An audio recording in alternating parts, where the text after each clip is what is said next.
To me, I thought as good. There was a lot more in him. I thought physically he could be stronger, be more mature. He does make big plays, but he could play so much more consistent.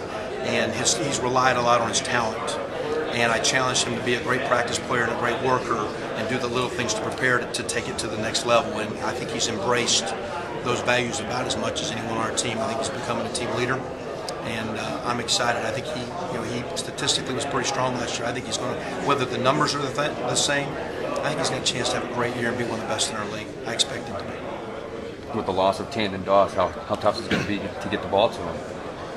Of our positions, I think we're going to be about as good as most in our conference and around the country. Deweese Wilson, I think, is going to be from Columbus. He's going to be a heck of a compliment. Kofi Hughes inside, going to be really a tremendous compliment as well. We've got some other players, Javon, Chester, Jamon Chester, Dre Muhammad that did well in our spring ball. So we got 5. Our incoming freshmen of the guys, and I expect some guys to play. I think there's a couple puppies in that group that are going to complement. So we're going to throw 6, 7, 8 out there, and we're going to complement it tied in with Ted Bolzer. I think we've done a great job in my background throwing the ball to the back. So we're not going to force the ball to one player. I think it's a very skilled group. I think the quarterback's going to have some nice toys to play with. I think we're going to throw the ball and be pretty strong on offense. Coach, what will it take to get Indiana to that next level? Well, we got to win those close games. Most games in the Big Ten, whether it's your team or the opponent's teams, every week it's kind of nip and tuck. And winners do the little things. For example, last year we won turnover ratio 2 of 12 games. And the number one factor in winning a game is turnovers, and we only did that twice. So we should have been a 2-10 team. And for us not to have talent, we still won 5 games with the critical thing against us. So if we continue to learn how to play smart football and not beat ourselves, we got to get lucky. But again, it's 80% attitude. I think the physical thing's not that bad, and 10% of it's luck. So it's 80-10-10. We'll see. We're going to win some close games. Coach, what kind of energy has Mike Eklund brought to that defensive coordinator position? Oh, he's pretty special now. He's 1,000 miles. But I knew that with him a couple years at Oklahoma. Mike's a person, and I've been around some positive people. Chuck Long was with us at Oklahoma, more upbeat, positive man. Randy Walker's a very positive man. Coach Stoops very positive, but Mike has never ever been in a bad place or had a bad day. Every day is the greatest day ever. Every place is the best place ever, and our kids love the guy. He's a heck of a coach. We have a scheme that we believe in. Our players have embraced it. He's got a couple really good linebackers. Those guys will do well for us. Coach, you mentioned the running back situation earlier. You obviously had a JUCO guy into that mix. What did you like about him, basically, and where do you think he fits? Well, one, he was reasonably recruited strong and had a situation that fell through for him, and he needed to complete a course this summer to be a graduate, which he did. Now he's just gotten there, and is he in shape? What he's like, I'm not sure. But one of the reasons he was recruited was my concern of not knowing what I had. With so many guys injured, so many guys out, and it needed to be a heck of a lot better than it was in spring. And so I wanted to throw one more body in the mix and see how that would complement and help us. He's a 220-pound, 6-foot guy, but I hadn't seen him truly run other than his tape. So he'll be one of the guys our eyes will be on as we start August 8th pretty strong. You feel like, is everybody actually healthy? Is everybody be there and ready to go on day one? Well, as you go through here, just let you know, this is our last week. We'll give them a little time next week to kind of refresh and all that. And we're also here at the end of summer where, again, academically, is everyone qualified? Is everyone eligible? And so I'm going to, we'll wait and talk specifics when you guys are there on the 9th. Okay, because the preseason 105 is not set.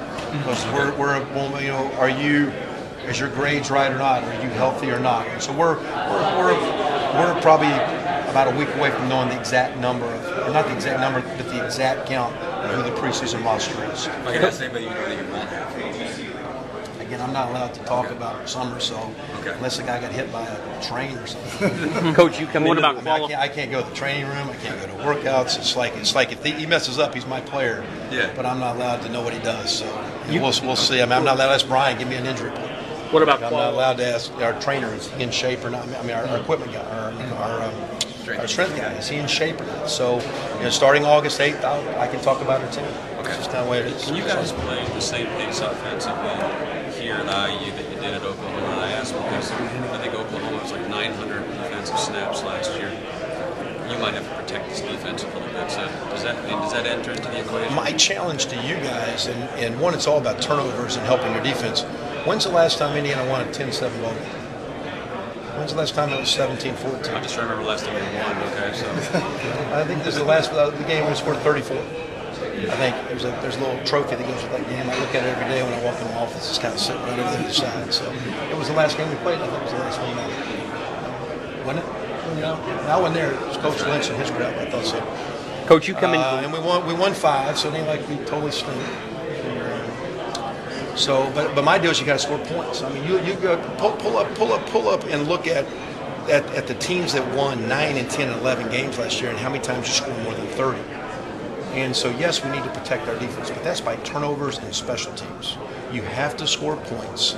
There's 28 games, and I was a part of that in 2000 when it started, because we won 6 games, co-Big Ten champs, and we went over 30, and we went over 50 3 times.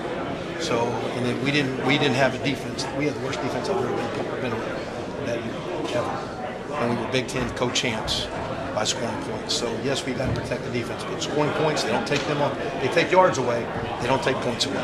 Don't turn it over, and we need to be better at kicking game. That's how you protect your defense. Kevin, what has been your message to recruits, especially in the state, as you go around to these high schools? And what kind of feedback have you got from the high school coaches so far about the IU program? Well, again, we got 7 guys in state recruiting it. I think it's critical as a state institution that we respect and honor our state and make it hard for the best players in our state not to want to come to Indiana. It's a great school, it's a great environment, it's a great community, it's a great town.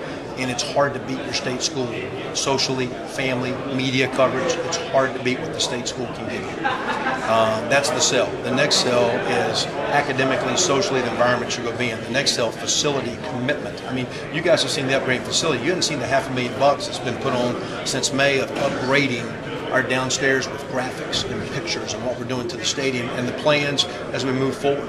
And so, the administration's got everything in place for us. Well, we're not climbing Mount Everest. So I think everything's in place for our program to take off. And for these kids to be a part of something special is going to be pretty unique. So, we're not far away. We weren't far away last year when it's 5 and 7, and we got a game at Iowa and a game at Michigan and some games where we're right there. Make a play, win a game, win 7-8. That's why one year at Northwestern we won 8, the next year we won 4. We won an overtime game, we won a Hail Mary game, and Michigan fumbled the ball, and we won 3 games we could have lost. And we got a championship ring from winning close games.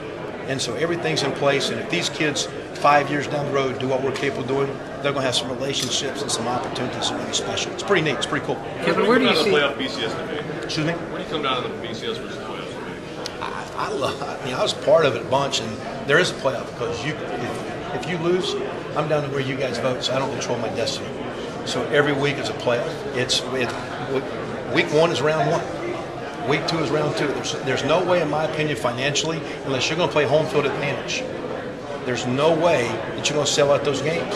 When you play a game on Saturday and somebody's going to get a flight on Sunday and we're going to go to Arizona and we're going to fill up at a neutral site on a 6-day notice. With the economics of the families in this world, you're not doing that. Now, if you want home team advantage, you can do that. And I love the BCS, and I love the championship game because now the true champion is the 2 best teams from a bracket playing each other on the field. It doesn't come down to rankings. So again, I think you control your destiny, and I love the championship format. I think that's the exciting, and I don't think you guys in Indianapolis or in our region understand the power of that game in our yard. Not for us, for you, for our community. I mean, that thing's like, if that thing, and with our fan base in the Big Ten, that's going to be like the Super Bowl the first week in December for you guys. It's a heck of a deal you got going on. I don't think you guys understand that. It's the Final Four. You know how you guys get about that one. It's the Final Four in our backyard the next 5 years. That's a heck of a deal. Kevin, where do you see Trey Roberson in the quarterback? It's hard because you got to think so much and react so much. But he's Mr. Football. He's a skilled kid. He can play some other spots, but he played like a quarterback to me. He threw it. He carried it. I mean, other than his tape, but he's been there all summer, and he's got a nice look in his eye.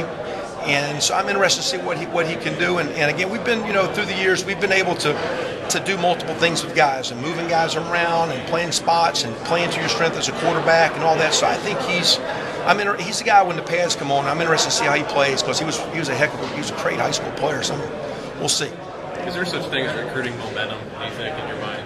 Do you feel like we have any of that going for I don't know if it's recruitment. I think our administration gave me a chance with me, then our resources for our staff and our strength staff, and with the returning players. There's just been a lot of positive momentum through the whole deal. I think that's maybe helped with what looks like on paper recruiting right now, but where it's really helped the way our kids have worked and embracing our values. So I just think as a program we have positive momentum. What's going to happen one of these days here in about a month and a couple weeks, the scoreboard's coming on, and that momentum needs to keep rolling as we keep scoring. Last time we played Ball State, wasn't on the right side of the scoreboard. A lot of these guys were on that team. Last time we played Virginia, wasn't on the right side of the scoreboard. All those guys were in that game. And we got a lot of kids been playing a few years. So we got a challenging schedule. It's an exciting schedule. I love the way it sets up. So to keep the momentum going, it's going to be coming down to execution to get some W's. All right, guys. Thanks. Appreciate it. Thanks, man.